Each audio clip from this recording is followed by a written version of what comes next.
যিনি রাজপথ কাঁপিয়ে বেড়ান, আমি একটু জানতে চাই তিনি বাড়িতে কেমন বা ব্যক্তি জীবনে কেমন? আমি তো মানুষ, তারপর হচ্ছে আমার ভাবনা আছে, যাপিত জীবন আছে, পরিবার আছে, পরিজন আছে, বন্ধু আছে, স্বজন আছে। তাদের কাছে আমি তাদের সদস্যের মতোই একজন। বাট যেহেতু আমি রাজনীতির সাথে যুক্ত, রাষ্ট্র ব্যবস্থাপনার ক্ষেত্রে একটা রাজনৈতিক আদর্শ ধারণ করি, প্রতিষ্ঠিত করবার জন্য তৎপর থাকি, দায়িত্ববান থাকি, নেতাকর্মীদের উজ্জীবিত রাখি এবং রাষ্ট্রে জনগণের অধিকার প্রতিষ্ঠিত করবার জন্য একটা শপথ আছে, অঙ্গীকার আছে। সেই জায়গা থেকে বৃহত্তর স্বার্থে সবসময় সজাগ থাকি, সচেষ্ট থাকি, নিজেকে নিবেদিত রাখি। সেটা হচ্ছে রাজনীতি একটা অংশ।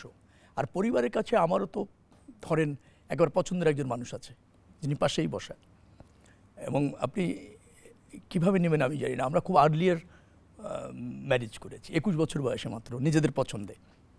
তারপর আমার মেয়ে আছে, ছেলে আছে, এক মেয়ে এক ছেলের জনক আমি।